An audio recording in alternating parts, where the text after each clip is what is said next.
So it's finally time to kill off the lawn. I've been saying that I want to do this for a while now, and I've been waiting for the weather to improve, but it doesn't seem to want to improve. I mean, it's sunny today, but it still feels like early spring, even though we're in mid-May. But I mean, if I am to do this before the summer heat comes, I really need to get going. So for those of you who are new to the channel, my name is Sam and I'm an average Joe lawn nut. I don't do lawn care professionally, it's just a hobby of mine. And I have a cool season lawn. So my lawn consists of Kentucky bluegrass, ryegrass and creeping red fescue. And creeping red fescue is kind of the standard here in Sweden. Most lawns consist of one type of creeping red fescue and then either Kentucky bluegrass and ryegrass or both. All right, so in this video I'm going to show you what I'm using to kill off the lawn, why I'm killing it off and starting over, and then I'm just going to show you a little bit how I do it. All right, so first let's just talk a little bit about why am I doing this. I mean, if you've seen my lawn, my other videos, you know that my lawn kind of looks decent. There's actually no reason to start over. And just to clarify, my reasons aren't really justifiable, but I mean, I'm gonna do it anyways. But when we moved into this house 5-6 years ago, these houses were built by one of the largest developers in Sweden. They built about 44 houses at the same time. And of course, when doing these kind of projects, they don't always go for the best quality things. And grass was one of those things. This was just a sod installation and they didn't really use the best sod. So it's really prone to disease. It has so many different cultivars in it. It has some creeping bent grass in it for some reason. So I mean, I'm starting over just because I'm a freak and a nerd. So I want to have full control of my lawn, what type of grass is in it. And I'm not gonna go into what kind of grass type I'm going to replace it with. That's another video. And I've never done any lawn renovations or starting over like this ever. So this will be my first time. And if you're thinking about doing it, I mean, just follow along. If I can do it, you definitely can do it as well. So the product I will be using to kill off the lawn is something you will be familiar with. It's just Roundup with a twist. So in Sweden and in most of Europe, glyphosate is illegal. You can't use it, or at least homeowners can't use it. You can use it professionally, then you will have to get a license to use it. So for normal homeowners like me, we aren't able to buy glyphosate anymore. And of course, I mean, Roundup has a solution for it. They have one product without glyphosate. The active ingredient in this is geranium acid. So it's supposed to be biodegradable, and as soon as it touches the soil, it stops working. So it needs to stay on the grass. I've never used this. I've used glyphosate before and know that it works. I have never tried this, so I'm kind of interested to see, will this work as efficiently as normal Roundup would do? And as I said, the Roundup needs to stay on the leaves, and I will be using a surfactant for that. This is just a random surfactant I found in Sweden. If you do live in Sweden, this one is called herbicide.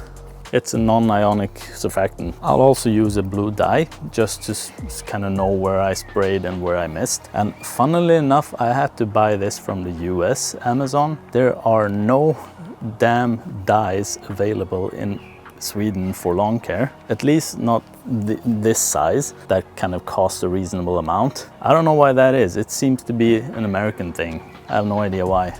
All right, so it's time to add the surfactant and the dye. And whenever you're dealing with any kind of herbicide, even if it doesn't contain glyphosate, just use protective gear. Normally I am the worst at this, being safe, that is, but even me with this kind of stuff, I take precautions. Now, I won't go through exactly how much of everything you need, because that's going to depend on what kind of surfactant you get. So I'm just gonna use what I need. And if you've seen my other videos, you know I don't like to calculate stuff. And lo and behold, I haven't calculated this either. I'm just going with what I feel is correct. Then I'm just gonna add some dye.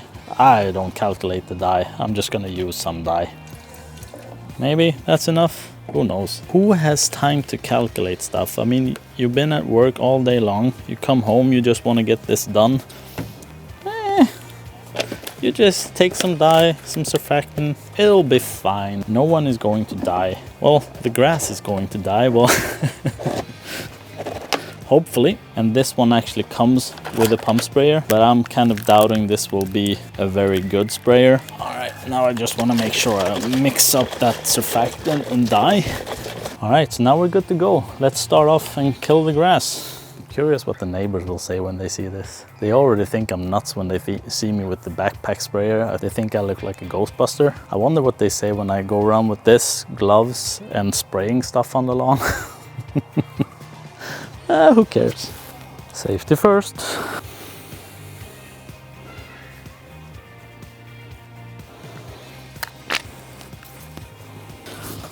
As I kind of anticipated, this pump sprayer sucks. It really sucks. I'm just gonna use my small pump sprayer and kind of dedicate it to killing off grass instead. I hope this would work, but it really sucks. As you can see, I'm just spilling everywhere. It sucks. Did I say it sucks? It sucks. So we'll try with the sprayer instead.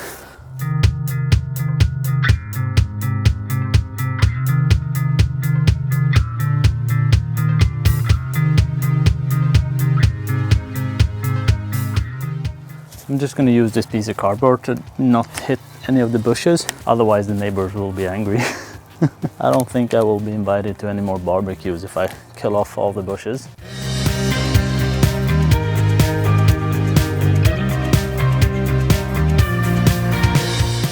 I'm done with the spraying. I covered the entire lawn.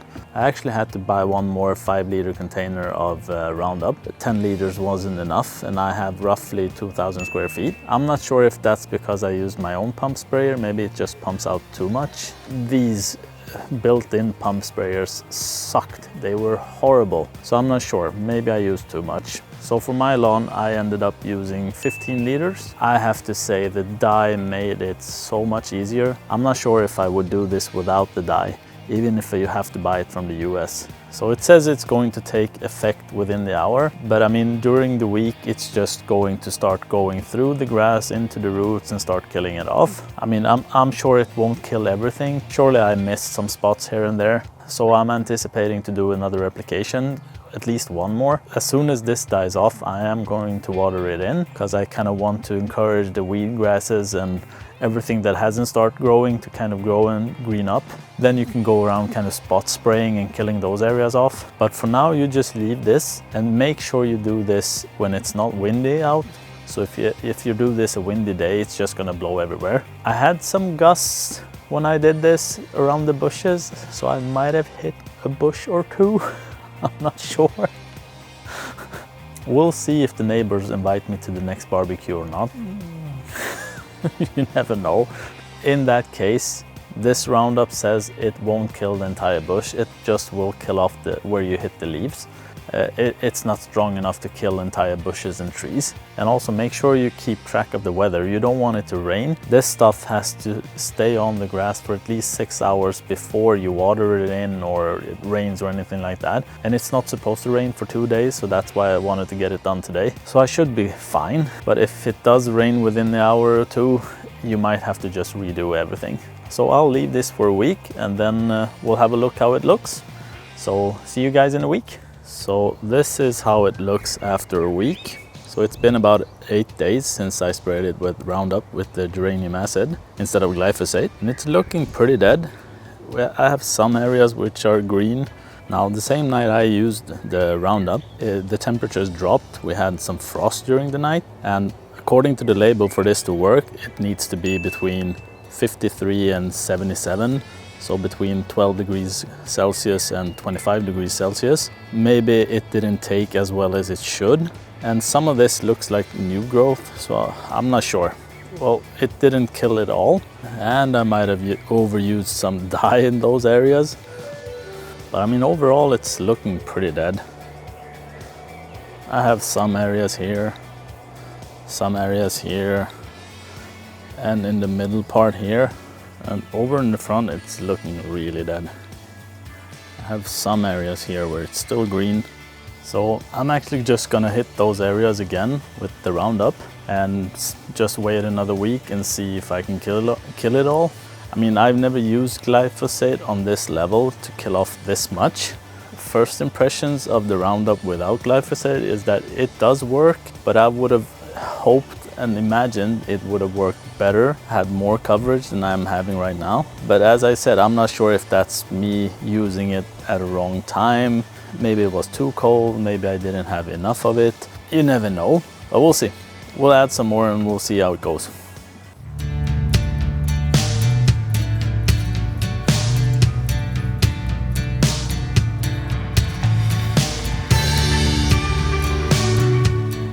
Alright, so I'm done with the second pass, so we'll see if that takes.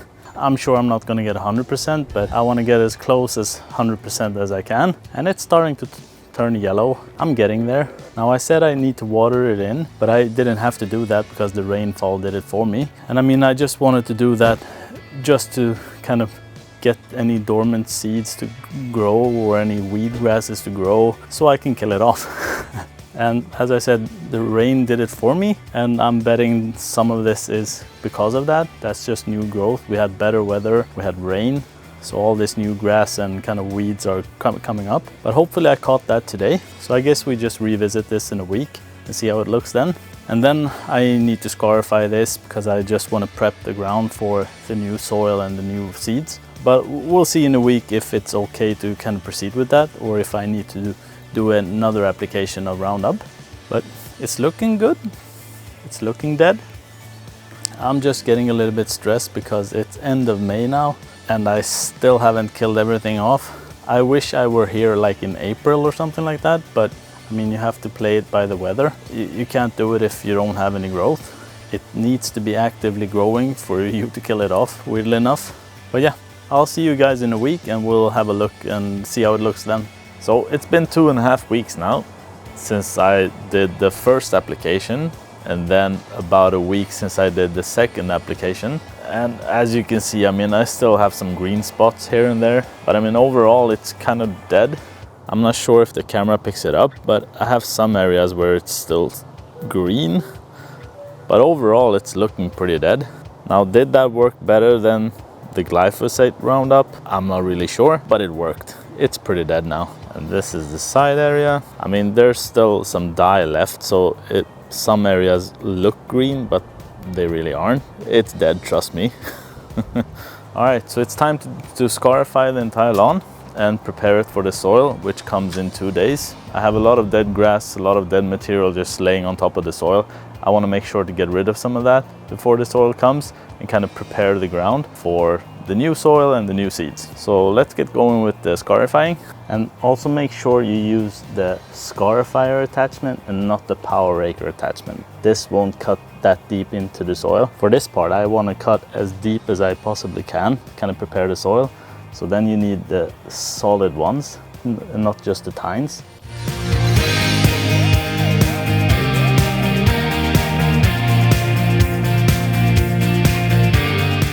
So I've done some scarifying now. This is just one pass. Don't you always feel great after scarifying? Everything looks horrible. Well, I mean, means to an end, right? But still, every time I scarify, I kind of start thinking, what the hell am I doing? My lawn looked good, and now it looks like this. I mean, is it worth it? We'll see. I still think it's fun. The not so fun part is when you're done with scarifying, to get rid of all this debris. And I'm actually thinking I will take this opportunity to kind of test my Gardena leaf and grass collector. I've been wanting to see if it's strong enough to take away this much debris and maybe save me some raking time. I'm gonna do another pass. I want to do a 90-degree pass over this, so I at least have 2 passes over the same area. And after that, I'll try the Gardena leaf and grass collector and see if I can take away all the debris. First off, let's do another pass, and then we'll see what we do about the debris.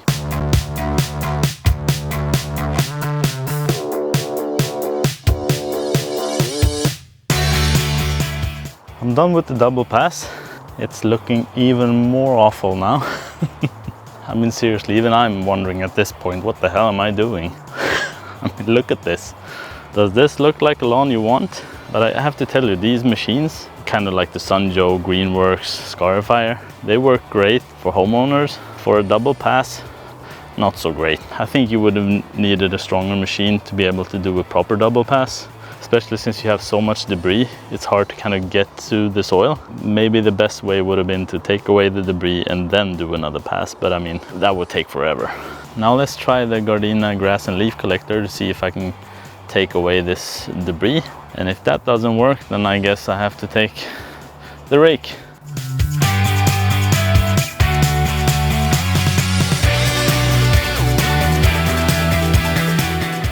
All right, I'm finally done and I'm absolutely exhausted. It took me a couple of hours, I think 3 or 4 hours. It takes a while. You don't have to be as pedantic as I am, but it still takes a while, especially if you do a double pass and you want to get the debris off. And as far as the Gardena leaf and grass collector, I mean, it does work. The problem is that the bag is just too small. You have to pretty much stop after every pass and empty the bag. So it does work, but it's a lot of emptying bags. So I ended up actually using the rake once again. I hate that thing, but it does the job. So I just gather up everything in piles and took that away and then ran over it with the grass and leaf collector, and that actually worked pretty good. Let me show you how it looks at the moment. So this is how it looks. It looks pretty awful. Doesn't look like a lawn anymore compared to before. You can imagine this is a much better bed to start over with, since now you kind of have exposed the soil, you've taken off all the debris. This will give me a great start when the soil comes in 2 days. The only thing I would have wished is for these areas that kind of have green grass growing to be dead. But I mean, after several applications of glyphosate-free Roundup with geranium acid, it's still alive. I mean, it is what it is. You just work with what you have. It's just grass, right? It's not the end of the world. So you miss a couple of areas here and there. Nobody's dying. All right, let me show you the rest. So this is the side area. By the way, you can imagine the neighbors are happy. Their lawn looks a lot better than mine at the moment. Enjoy it while you can, dudes. So this is the front. As you can see, pretty much everything is dead. So this is going to be awesome when the soil comes. I have a nice, clean, fresh bed to start with. As you can see, these areas where it looks like I haven't even touched, it's because I have low spots there. So it's hard to kind of reach with the Scarifying and even mower. So this is kind of the reason why I want to level everything out. So it's not that I forgot this area, I just can't reach it. I did 3 or 4 passes, but it still looks like that. So yeah, this is how it looks at the moment. So getting to this state took me about 3.5 weeks. So week 1, first application of Roundup, then it rained.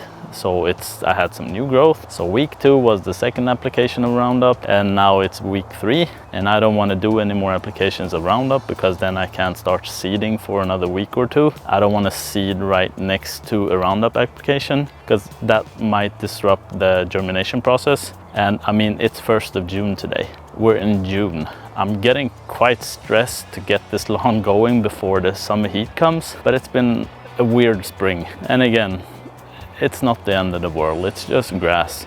You work with what you have. If the weather permits you to do this in June, then do it in June. You might just have to take certain steps to make that work, but it'll be fine, I hope. All right, so that's it. And in 2 days when the soil comes, then we'll move on to the leveling and the seeding of it. So I think I'll stop it for this video right here, and then we'll continue on with leveling, seeding, and kind of watering and getting everything going for the next video. So thank you guys for watching, and I'll see you in the next one.